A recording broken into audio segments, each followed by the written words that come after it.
Chaos never died.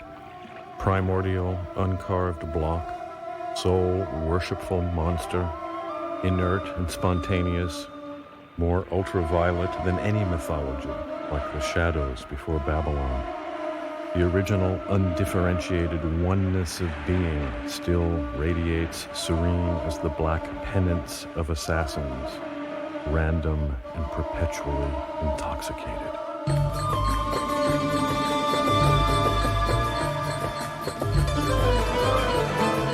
Chaos comes before all principles of order and entropy. It's neither a god nor a maggot. Its idiotic desires encompass and define every possible choreography, all meaningless ethers and phlogistons. Its masks are crystallizations of its own facelessness, like clouds. Everything in nature is perfectly real, including consciousness. There's absolutely nothing to worry about. Not only have the chains of the law been broken, they never existed. Demons never guarded the stars. The empire never got started.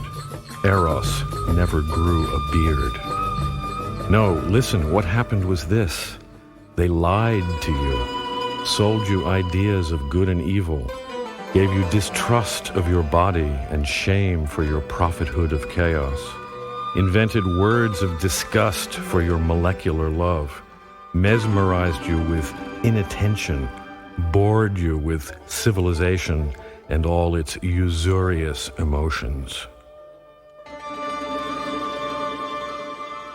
There is no becoming, no revolution, no struggle, no path. Already you're the monarch of your own skin. Your inviolable freedom waits to be completed only by the love of other monarchs. A politics of dream, urgent as the blueness of sky. To shed all the illusory rights and hesitations of history demands the economy of some legendary Stone Age.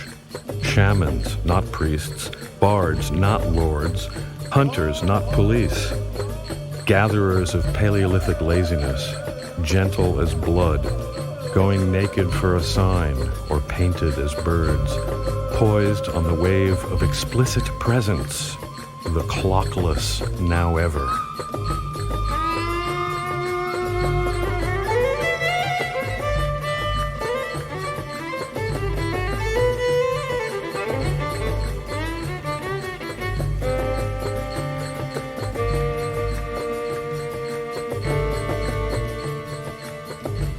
Agents of chaos cast burning glances at anything or anyone capable of bearing witness to their condition, their fever of lux et voluptas.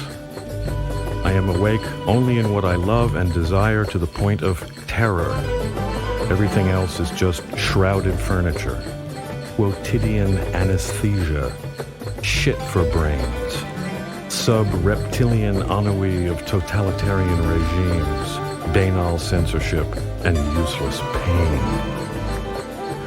Avatars of chaos act as spies, saboteurs, criminals of Amor Fou, neither selfless nor selfish, accessible as children, mannered as barbarians, chafed with obsessions, unemployed, sensually deranged, wolf angels, mirrors for contemplation, eyes like flowers, pirates of all signs and meanings. Here we are, crawling the cracks between walls of church, state, school, and factory, all the paranoid monoliths.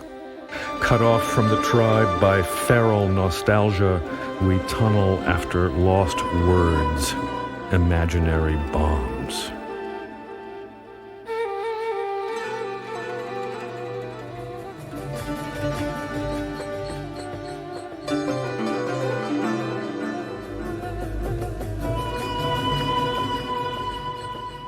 The last possible deed is that which defines perception itself, an invisible golden cord that connects us, illegal dancing in the courthouse corridors. If I were to kiss you here, they'd call it an act of terrorism.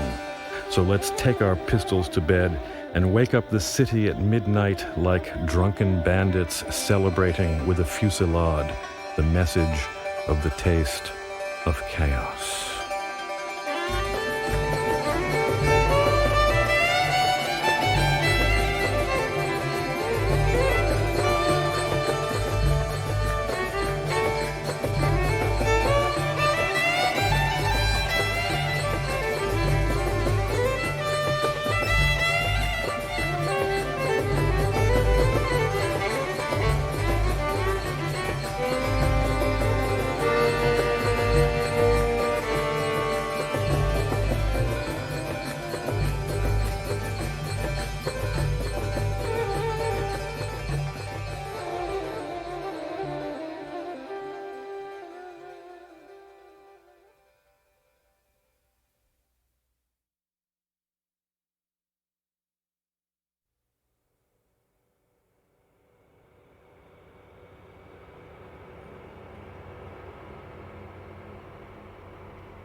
Weird dancing in all-night computer banking lobbies, unauthorized pyrotechnic displays, land art, earthworks as bizarre alien artifacts strewn in state parks, burglarize houses but instead of stealing leave poetic terrorist objects, kidnap someone and make them happy. Pick someone at random and convince them that they're the heir to an enormous, useless, and amazing fortune. Say 5,000 square miles of Antarctica, or an aging circus elephant, or an orphanage in Bombay, or a collection of alchemical manuscripts. Later, they will come to realize that for a few moments they believed in something extraordinary, and will perhaps be driven as a result to seek out some more intense mode of existence. Bolt up brass commemorative plaques in places, public or private, where you have experienced a revelation or had a particularly fulfilling sexual experience. Go naked for a sign. Organize a strike in your school or workplace on the grounds that it does not satisfy your need for indolence and spiritual beauty.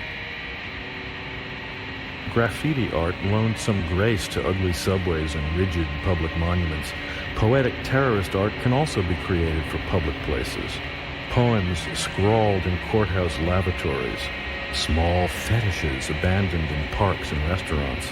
Xerox art under windshield wipers of parked cars. Big character slogans pasted on playground walls. Anonymous letters mailed to random or chosen recipients. Mail fraud. Pirate radio transmissions, wet cement, the audience reaction or aesthetic shock produced by poetic terrorism ought to be at least as strong as the emotion of terror. Powerful disgust, sexual arousal, superstitious awe, sudden intuitive breakthrough, Dada-esque angst. No matter whether the poetic terrorism is aimed at one person or many, no matter whether it is signed or anonymous, if it does not change someone's life, aside from the artist, it fails. Poetic terrorism is an act in a theater of cruelty which has no stage, no rows of seats, no tickets, and no walls. In order to work at all, poetic terrorism must categorically be divorced from all conventional structures for art consumption, galleries, publications, media. Even the guerrilla situationist tactics of street theater are perhaps too well known and expected now. An exquisite seduction carried out not only in the cause of mutual satisfaction, but also as a conscious act in a deliberately beautiful life may be the ultimate poetic terrorism. The poetic terrorist behaves like a confidence trickster whose aim is not money, but change. Don't do poetic terrorism for other artists. Do it for people who will not realize, at least for a few moments, that what you have done is art. Avoid recognizable art categories. Avoid politics. Don't stick around to argue. Don't be sentimental. Be ruthless. Take risks. Vandalize only what must be defaced. Do something children will remember all their lives, but don't be spontaneous unless the poetic terrorist muse has possessed you. Dress up. Leave a false name. Be legendary. The best poetic terrorism is against the law, but don't get caught. Art as crime. Crime as art.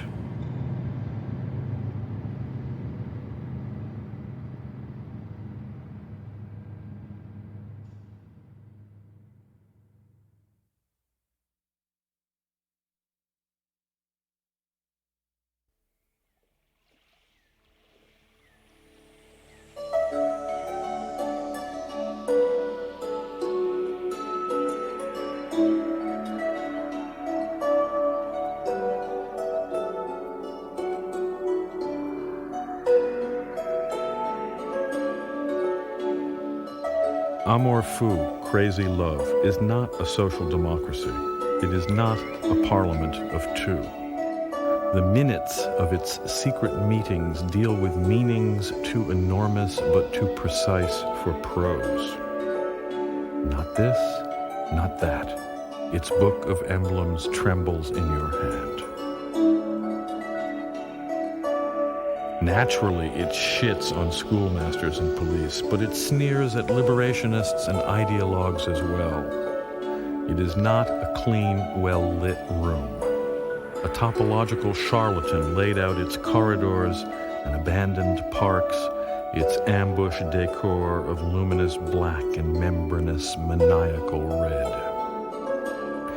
Each of us owns half the map. Like two Renaissance potentates, we define a new culture with our anathematized mingling of bodies, merging of liquids. The imaginal seams of our city-state blur in our sweat. Ontological anarchism never came back from its last fishing trip. So long as no one squeals to the FBI, chaos cares nothing for the future of civilization. Amor Fou breeds only by accident. Its primary goal is ingestion of the galaxy, a conspiracy of transmutation. Its only concern for the family lies in the possibility of incest. Every human a pharaoh. Oh, most sincere of readers, my semblance, my brother-sister. And in the masturbation of a child it finds concealed like a Japanese paper flower pill the image of the crumbling of the state. Words belong to those who use them only till someone else steals them back. The surrealists disgraced themselves by selling Amor Fou to the ghost machine of abstraction. They sought in their unconsciousness only power over others, and in this they followed T.A.Z, who wanted freedom only for grown-up white men to eviscerate women and children. Amor Fou is saturated with its own aesthetic. It fills itself to the borders of itself with the trajectories of its own gestures. It runs on angels' clocks. It is not a fit fate for commissars and shopkeepers. Its ego evaporates in the mutability of desire. Its communal spirit withers in the selfishness of obsession. Amor Fou involves non-ordinary sexuality the way sorcery demands non-ordinary consciousness. The Anglo-Saxon post-Protestant world channels all its suppressed sensuality into advertising and splits itself into clashing mobs, hysterical prudes versus promiscuous clones and former ex-singles. Amor Fou doesn't want to join anyone's army. It takes no part in the gender wars. It is bored by equal opportunity employment. In fact, it refuses to work for a living. It doesn't complain, doesn't explain, never votes, and never pays taxes. Amor Fou would like to see every bastard love child come to term and birthed. Amor Fou thrives on anti-entropic devices. Amor Fou loves to be molested by children. Amor Fou is better than prayer, better than sinsemilla. Amor Fou takes its own palm trees and moon wherever it goes. Amor Fou admires tropicalismo, sabotage, breakdancing, Layla and Majnun, the smells of gunpowder and sperm. Amor Fou is always illegal, whether it's disguised as a marriage or a Boy Scout troop.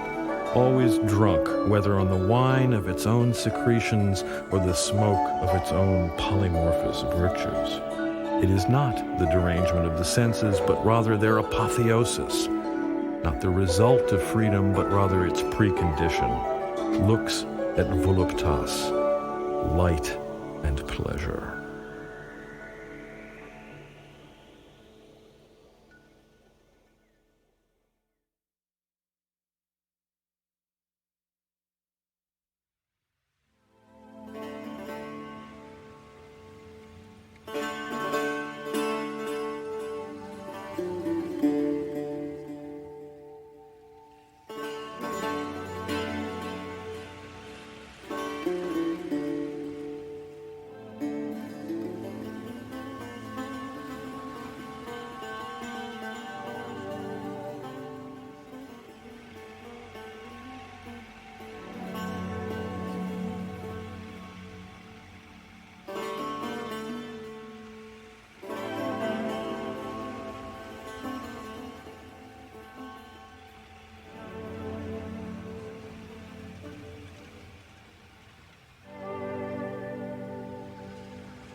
All experience is mediated by the mechanisms of sense perception, mentation, language, etc., and certainly all art consists of some further mediation of experience.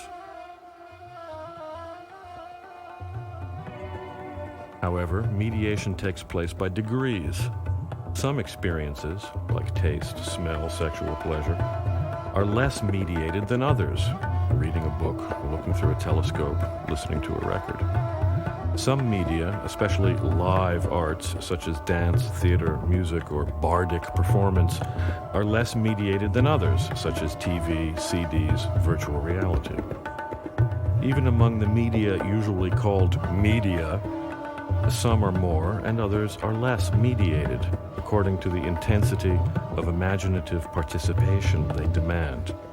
Print and radio demand more of the imagination, film less, TV even less, virtual reality the least of all, so far. For art, the intervention of capital always signals a further degree of mediation. To say that art is commodified is to say that a mediation or standing in between has occurred, and that this betweenness amounts to a split, and that this split amounts to alienation. Improv music played by friends at home is less alienated than music played live at the Met, or music played through media, whether PBS or MTV or Walkman. In fact, an argument could be made that music distributed free or at cost on cassette via mail is less alienated than live music played at some huge We Are the World spectacle or Las Vegas nightclub, even though the latter is live music played to a live audience, or at least so it appears, while the former is recorded music consumed by distant and even anonymous listeners. The tendency of high tech and the tendency of late capitalism both impel the arts farther and farther into extreme forms of mediation. Both widen the gulf between the production and consumption of art, with a corresponding increase in alienation.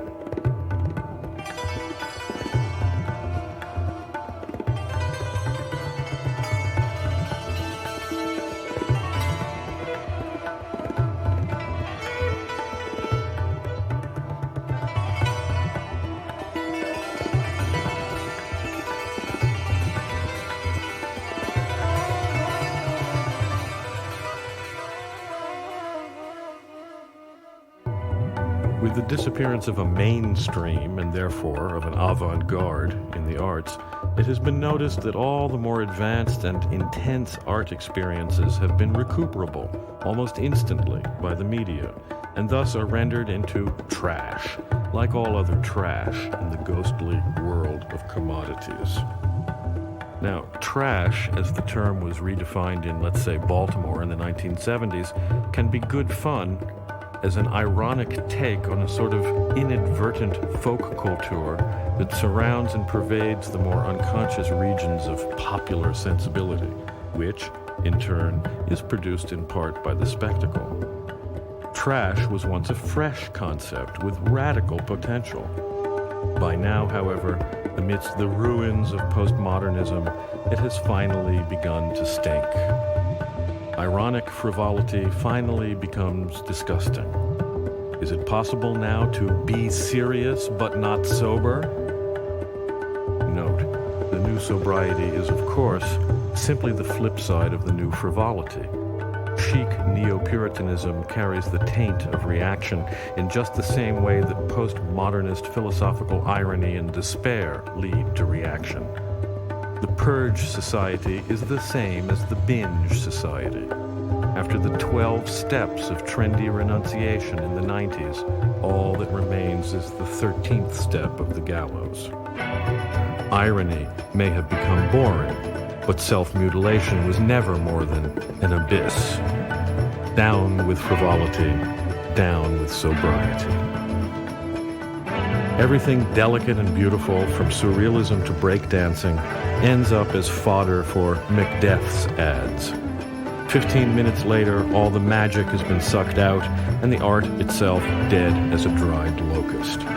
The media wizards, who are nothing if not postmodernists, have even begun to feed on the vitality of trash, like vultures regurgitating and reconsuming the same carrion in an obscene ecstasy of self-referentiality. Which way to the egress? Real art is play, and play is one of the most immediate of all experiences. Those who have cultivated the pleasure of play cannot be expected to give it up simply to make a political point, as in an art strike, or the suppression without the realization of art. Art will go on, in somewhat the same sense that breathing, eating, or fucking will go on. Nevertheless, we are repelled by the extreme alienation of the arts, especially in the media, in commercial publishing, and galleries, in the recording industry, etc. And we sometimes worry even about the extent to which our very involvement in such arts as writing, painting, or music implicates us in a nasty abstraction, a removal from immediate experience. We miss the directness of play, our original kick in doing art in the first place. We miss smell, taste, touch, the feel of bodies in motion.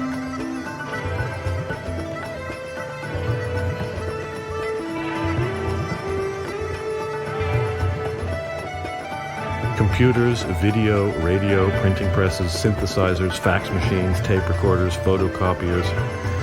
These things make good toys, but terrible addictions.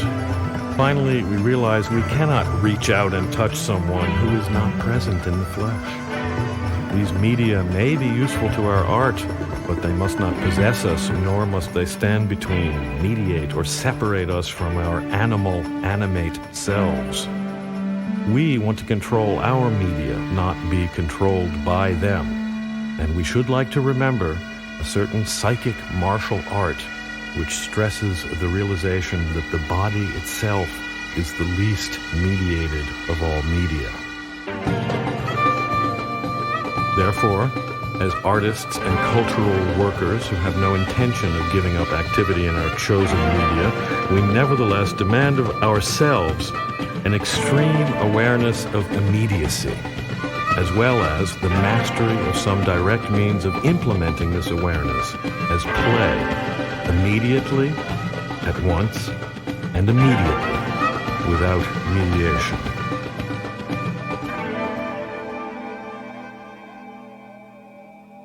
Fully realizing that any art manifesto written today can only stink of the same bitter irony it seeks to oppose, we nevertheless declare, without hesitation, without too much thought, the founding of a movement, Immediatism.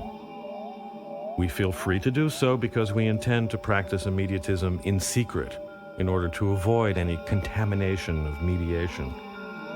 Publicly, we'll continue our work in publishing, radio, printing, music, whatever, but privately we will create something else. something to be shared freely but never consumed passively, something which can be discussed openly but never understood by the agents of alienation, something with no commercial potential yet valuable beyond price, something occult yet woven completely into the fabric of our everyday lives. Immediatism is not a movement in the sense of an aesthetic program. It depends on situation, not style or content, message or school. It may take the form of any kind of creative play which can be performed by two or more people, by and for themselves, face to face and together. In this sense, it's like a game, and therefore certain rules may apply. All spectators must also be performers. All expenses are to be shared, and all products which may result from the play are also to be shared, by the participants only.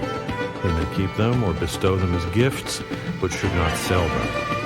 The best games will make little or no use of obvious forms of mediation, such as photography, recording, printing, but will tend toward immediate techniques involving physical presence, direct communication, and the senses. An obvious matrix for immediatism is the party. Thus, a good meal could be an immediatist art project, especially if everyone present cooked as well as ate. Ancient Chinese and Japanese on misty autumn days would hold odor parties, where each guest would bring a homemade incense or perfume. At linked verse parties, a faulty couplet would entail the penalty of a glass of wine. Quilting bees, tableaux vivants, exquisite corpses, rituals of conviviality like Fourier's museum orgy, erotic costumes, poses, and skits. Live music, dance. The past can be ransacked for appropriate forms, and imagination will supply more. The difference between a 19th century quilting bee, for example, and an immediatist quilting bee would lie in our awareness of the practice of immediatism as a response to the sorrows of alienation and the death of art. The male art of the 70s and the zine scene of the 80s were attempts to go beyond the mediation of art as commodity and may be considered ancestors of immediatism. However, they preserved the mediated structures of postal communication and xerography, and thus failed to overcome the isolation of the players, who remained quite literally out of touch. We wish to take the motives and discoveries of these earlier movements to their logical conclusion in an art which banishes all mediation and alienation, at least to the extent that the human condition allows. Moreover, immediatism is not condemned to powerlessness in the world simply because it avoids the publicity of the marketplace. Poetic terrorism and art sabotage are quite logical manifestations of immediatism. Finally, we expect that the practice of immediatism will release within us vast storehouses of forgotten power, which will not only transform our lives through the secret realization of unmediated play, but will also inescapably well up and burst out and permeate the other art we create, the more public and mediated art. And we hope that the two will grow closer and closer and eventually perhaps become one.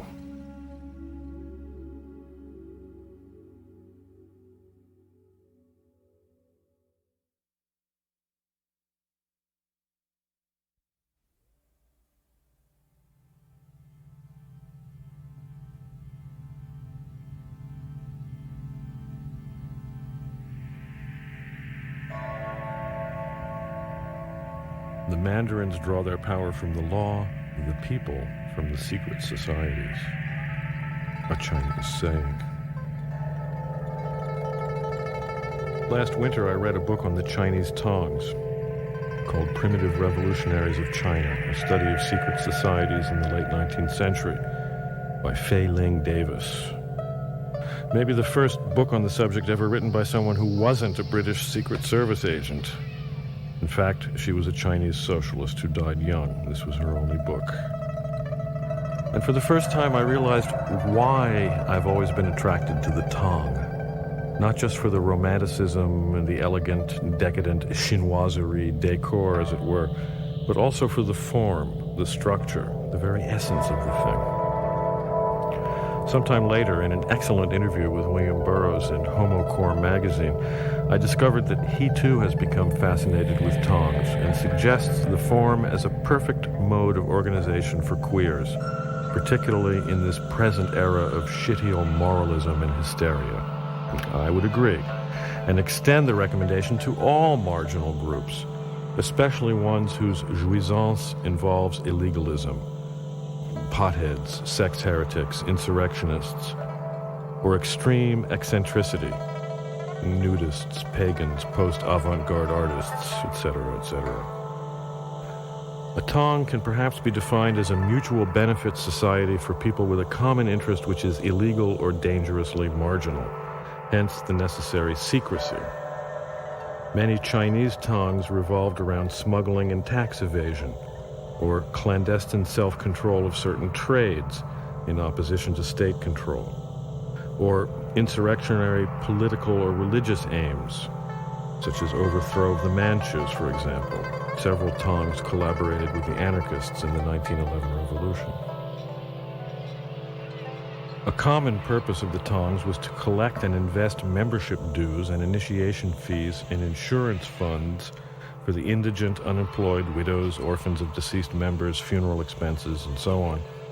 In an era like ours, when the poor are caught between the cancerous scylla of the insurance industry and the fast evaporating Charybdis of welfare and public health services, this purpose of the secret society might well regain its appeal. Masonic lodges were organized on this basis, as were the early and illegal trade unions and chivalric orders for laborers and artisans. Another universal purpose for such societies was, of course, conviviality, especially banqueting. But even this apparently innocuous pastime can acquire insurrectionary implications. In the various French revolutions, for example, dining clubs frequently took on the role of radical organizations when all other forms of public meeting were banned.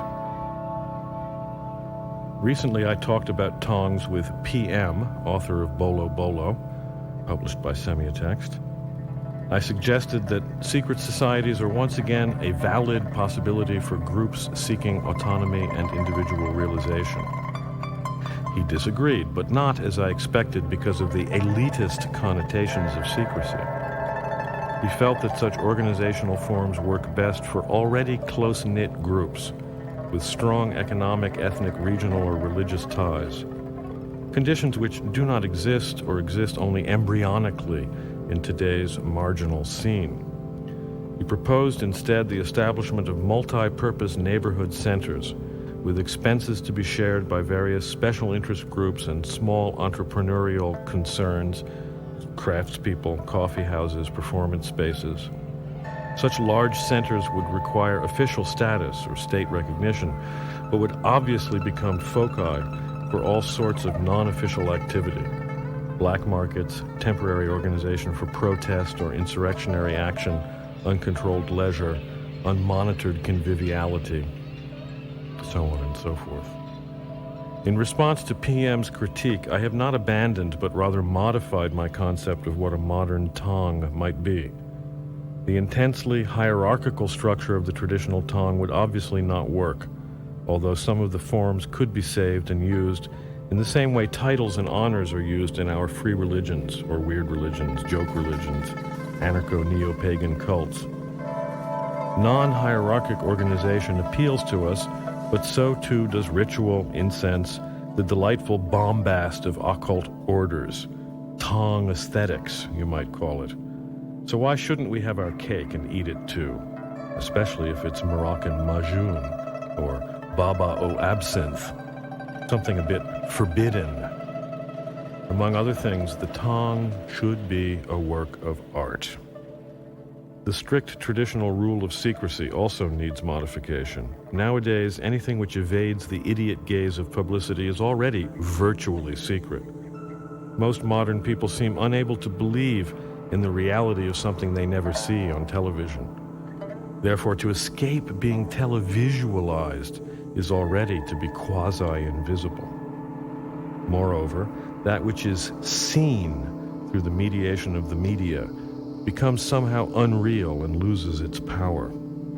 I won't bother to defend this thesis, but simply refer the listener to a train of thought which leads from Nietzsche to Benjamin to Bataille to Barthes to Foucault to Baudrillard. By contrast, perhaps that which is unseen retains its reality, its rootedness in everyday life, and therefore in the possibility of the marvelous. So the modern Tong cannot be elitist, but there's no reason it can't be choosy. Many non-authoritarian organizations have foundered on the dubious principle of open membership, which frequently leads to a preponderance of assholes, yahoos, spoilers, whining neurotics, and police agents.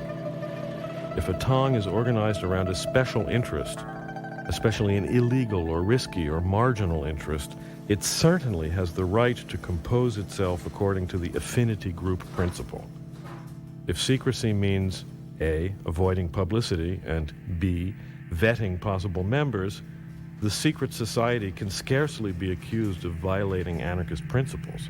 In fact, such societies have a long and honorable history in the anti-authoritarian movement, from Proudhon's dream of reanimating the Holy Vem as a kind of people's justice, to Bakunin's various schemes, to Durruti's wanderers. We ought not to allow Marxist historians to convince us that such expedients are primitive and have therefore been left behind by history. The absoluteness of history is at best a dubious proposition. We are not interested in a return to the primitive, but in a return of the primitive, inasmuch as the primitive is the repressed.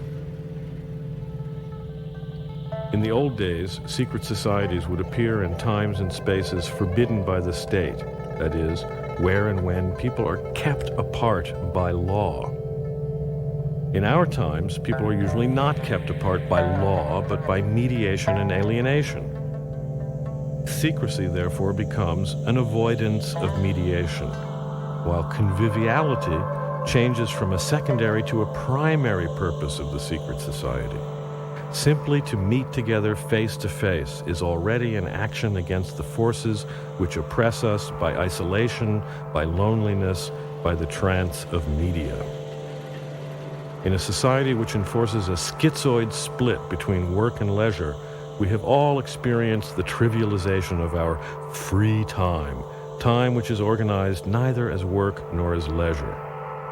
Vacation once meant empty time. Now it signifies time which is organized and filled by the leisure industry. The secret purpose of conviviality in the secret society then becomes the self-structuring and auto-valorization of free time. Most parties are devoted only to loud music and too much booze, not because we enjoy these things, but because the empire of work has imbued us with the feeling that empty time is wasted time. The idea of throwing a party to, say, make a quilt or sing madrigals together seems hopelessly outdated. But the modern Tong will find it both necessary and enjoyable to seize back free time from the commodity world and devote it to shared creation, to play. I know of several secret societies organized along these lines already, but I'm certainly not going to blow their secrecy by discussing them here. There are some people who do not need 15 seconds on the evening news to validate their existence. Of course, the marginal press and radio, the only media in which this sermonette will likely appear, are practically invisible anyway, certainly still quite opaque to the gaze of control. Nevertheless, there's the principle of the thing. Secrets should be respected. Not everyone needs to know everything. What the 20th century lacks most and needs most is tact. We wish to replace democratic epistemology with Dada epistemology.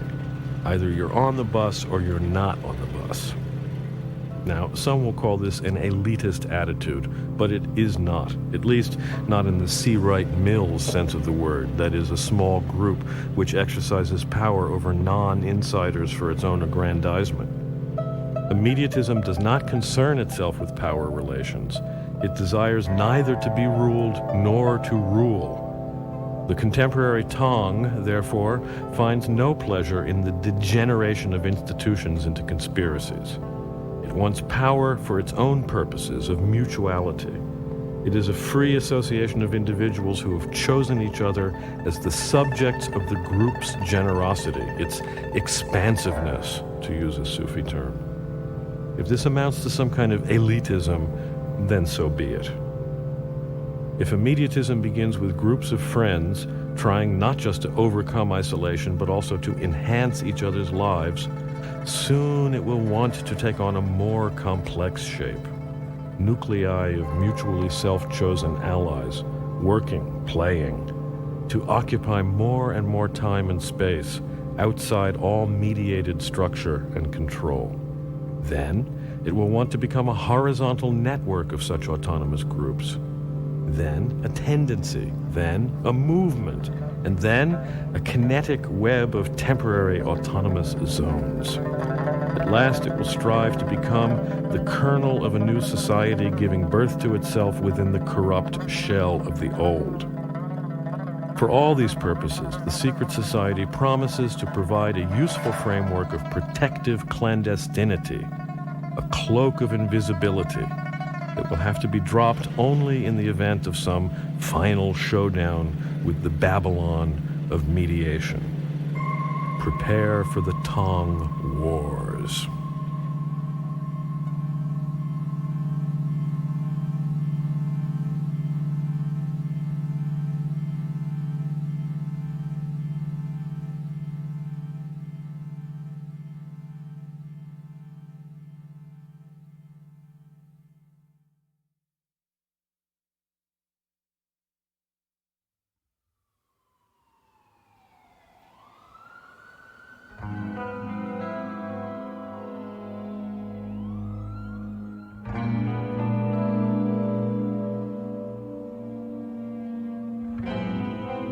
If one fictional figure can be said to have dominated the pop cult of the 80s, it was the cop. Fucking police everywhere you turned, worse than real life. What an incredible bore. Powerful cops protecting the meek and humble at the expense of a half dozen or so articles of the Bill of Rights.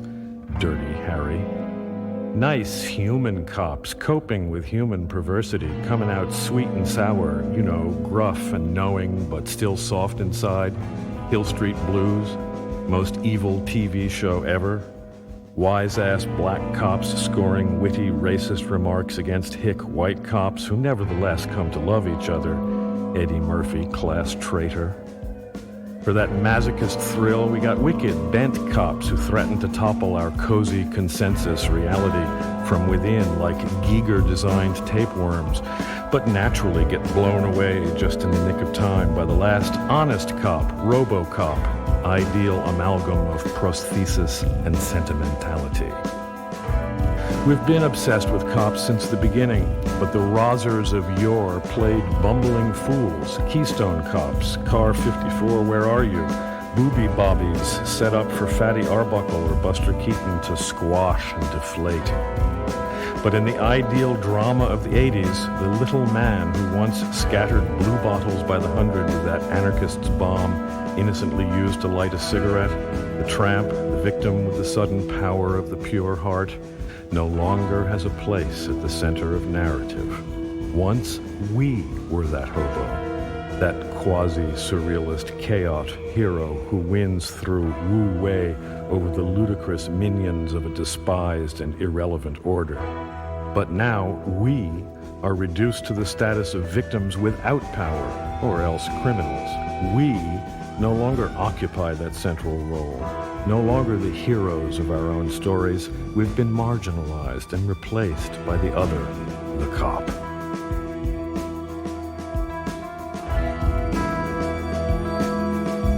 Thus, the cop show has only three characters: victim, criminal, and police person. But the first two fail to be fully human. Only the pig is real. Oddly enough, human society in the 80s, as seen in the other media, sometimes appeared to consist of the same three cliché archetypes. First, the victims, the whining minorities bitching about rights, and who, pray tell, did not belong to a minority in the 80s. Shit, even cops complained about their rights being abused. Then the criminals, largely non-white, despite the obligatory and hallucinatory integration of the media, largely poor or else obscenely rich, hence even more alien, largely perverse, that is, the forbidden mirrors of our desires. I've heard that 1 out of 4 households in America is robbed every year, and that every year nearly 500,000 of us are arrested just for smoking pot. In the face of such statistics, even assuming they're damned lies, one wonders who is not either victim or criminal in our police state of consciousness. The fuzz must mediate for all of us, however fuzzy the interface. They're our only warrior priests, however profane. America's Most Wanted, the most successful TV game show of the 80s, opened up for all of us the role of amateur cop, hitherto merely a media fantasy of middle-class resentment and revenge. Naturally, the true-life cop hates no one so much as the vigilante. Look what happens to poor and/or non-white neighborhood self-protection groups, like the Muslims who tried to eliminate crack dealing in Brooklyn. The cops busted the Muslims. The pushers went free. Real vigilantes threaten the monopoly of enforcement, lèse-majesté, more abominable than incest or murder. But mediated vigilantes function perfectly within the cop state. In fact, it would be more accurate to think of them as unpaid, not even a set of matched luggage, unpaid informers, telemetric snitches, electro-stoolies, rat-finks for a day. What is it that America most wants? Does this phrase refer to criminals or to crimes? To objects of desire in their real presence, unrepresented, unmediated, literally stolen and appropriated? America most wants to fuck off work, ditch the spouse, do drugs because only drugs make you feel as good as the people in TV ads appear to be. Have sex with nubile jailbait? Sodomy? Burglary? Hell yes. What unmediated pleasures are not illegal? Even outdoor barbecues violate smoke ordinances nowadays. The simplest enjoyments turn us against some law.